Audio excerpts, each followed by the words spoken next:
Bonjour, je m'appelle Mélanie Roman et je suis en deuxième année de classe préparatoire aux grandes écoles de commerce. Et du coup, je vais vous présenter en quoi consiste ma formation.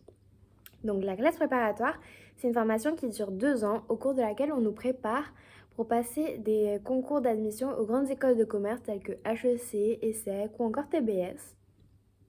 Et du coup, durant la première année, on a cours toute l'année, de septembre à juin normalement. Et la deuxième année, on a cours jusqu'en avril, parce que fin avril, on passe nos concours, et début juin, on passe les oraux des concours.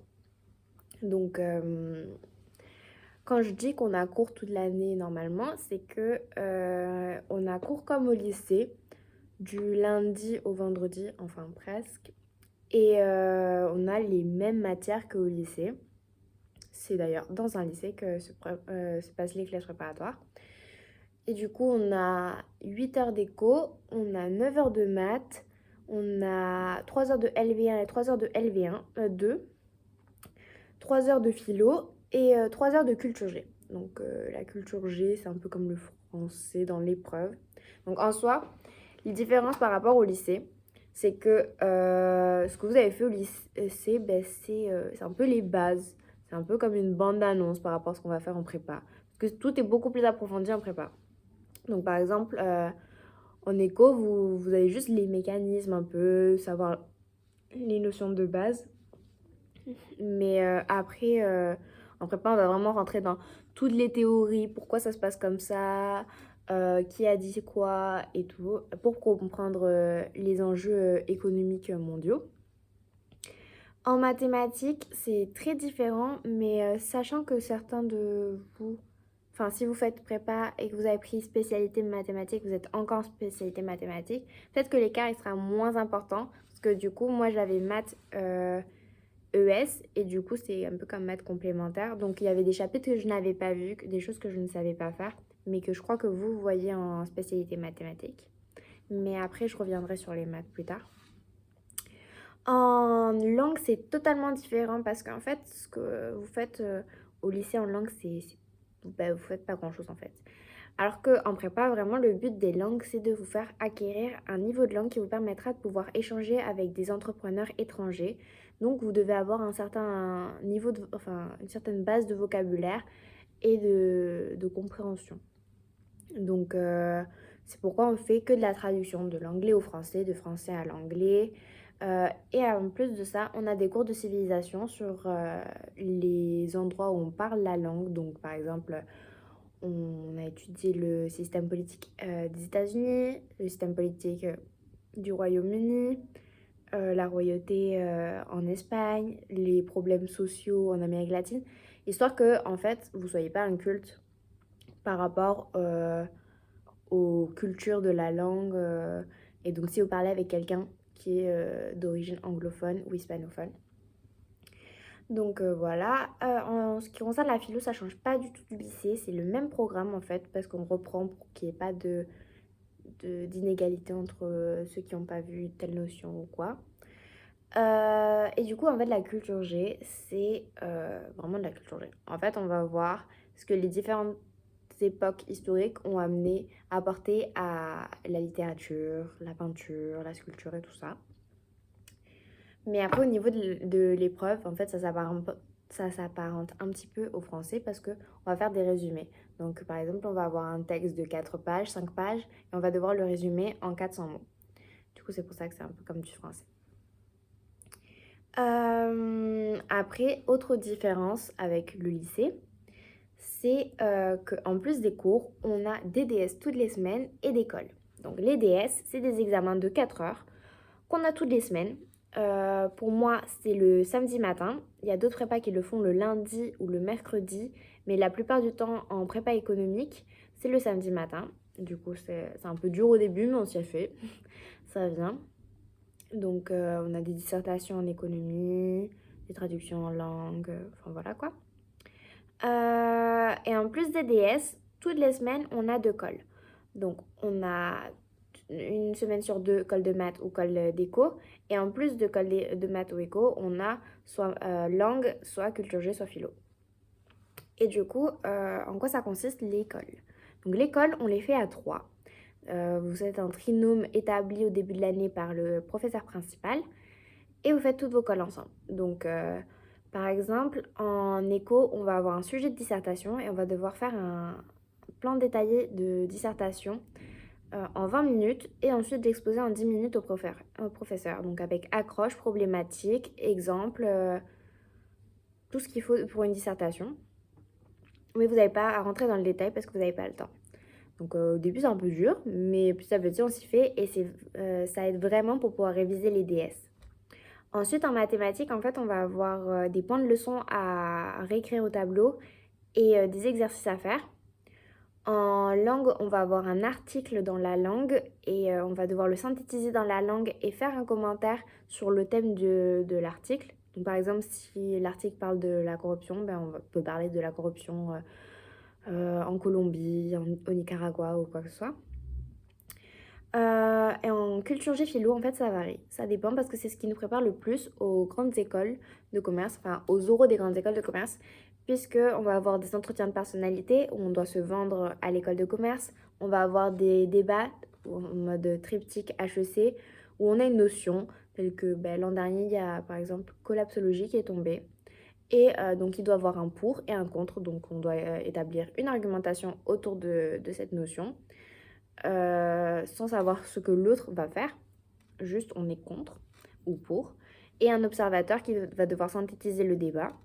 On peut aussi avoir juste une notion ou une citation et devoir créer une argumentation dessus.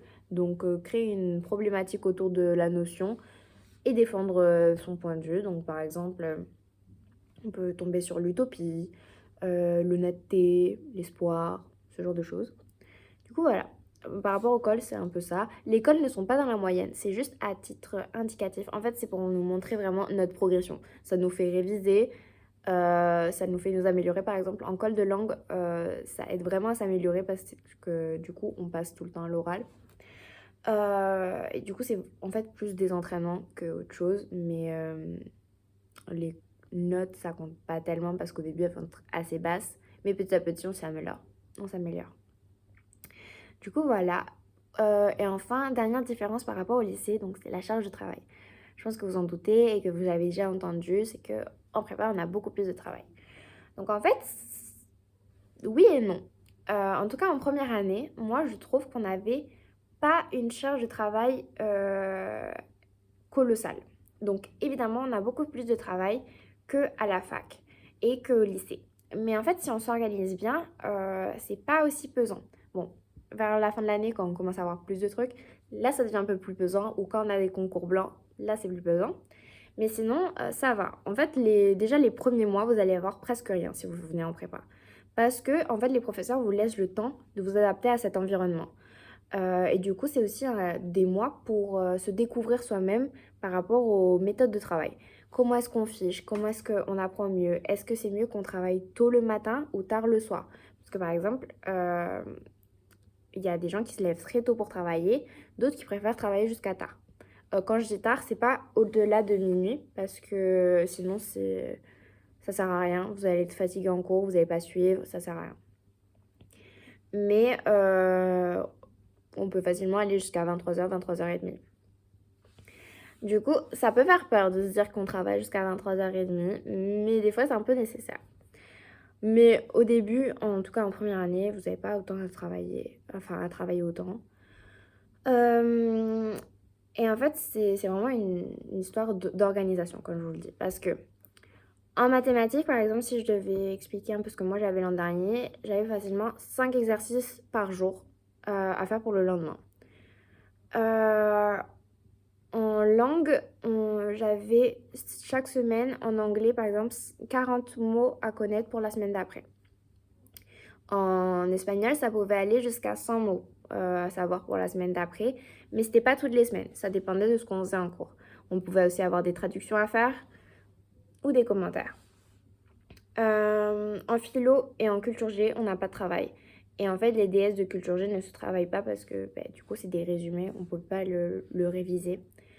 Et la philo, même si on a un cours, c'est pas de la récitation de cours, une dissertation de philo, donc on peut pas trop, énormément le bosser, donc ça enlève un peu une charge de travail. Et ensuite, l'éco. L'éco, en fait, ils vont pas vous donner de devoirs, mais vous allez devoir faire des choses. Enfin, c'est un peu, du coup, là, l'organisation. Parce que, en fait, les chapitres d'éco, ils vont être très conséquents. C'est par exemple du 60 pages. Un chapitre, c'est 60 pages. Donc, vous n'allez pas vous apprendre 60 pages pour le DS ou pour la colle. Déjà, pour une colle, vous allez rarement avoir tout un chapitre entier. Ça va être des parties de cours. Mais du coup, en fait, c'est pour ça qu'après chaque cours, il faut ficher ce qu'on a fait pendant la journée pour pas se retrouver avec une masse colossale de choses à savoir pour l'école et enfin pour le DS. Du coup, voilà.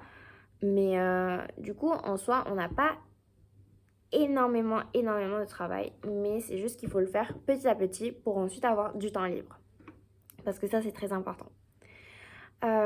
Du coup, voilà, en fait, pour vous présenter un peu la prépa, comment c'est, globalement, c'est ça. Ensuite, pour vous dire comment vous pouvez choisir votre prépa, déjà, il faut savoir que vous, si vous prenez prépa, vous allez prendre prépa ECG, ce qui est différent de moi parce que moi, je suis en prépa ECE. Vous, maintenant, vous avez le choix de choisir si vous voulez prendre éco ou géopo et quel niveau de maths vous voulez prendre. Parce que vous pouvez prendre éco, donc c'est ESH, économie, sociologie, histoire contemporaine de l'économie, et maths appliquées, ou ESH et maths approfondies. Donc, maths appliquées, c'est le niveau pour ceux qui ont pris maths complémentaires. Les maths complémentaires ne peuvent pas prendre maths approfondies. Donc, c'est pour ceux qui ont pris maths complémentaires et ceux qui ne se sentent pas très très forts ou très à l'aise en maths approfondies, enfin en spécialité maths. Et les maths approfondies, c'est pour ceux qui sont assez à l'aise en spécialité maths, qui sentent qu'ils peuvent réussir et tout. Donc, voilà. Et après, du coup, sinon, vous pouvez faire pareil avec Géopo. Donc, comment choisir un peu quelle filière prendre? Par rapport à Géopo, Éco, c'est vraiment vous qui voyez. Enfin, par rapport au lycée, qu'est-ce qui vous plaisait le plus? Il faut savoir que en Géopo, vous allez avoir beaucoup de croquis à apprendre, mais après c'est quelque chose de plus actuel, on va dire, parce que vous avez des codes d'actualité sur les conflits qui se passent, les décisions qui se passent en ce moment, ce genre de choses. Alors que l'éco, c'est beaucoup de la théorie. Donc au début, c'est un petit peu barbant, parce qu'on doit apprendre tous les mécanismes, mais en fait, c'est nécessaire pour ensuite comprendre les chapitres d'après, qui sont beaucoup plus intéressants et qui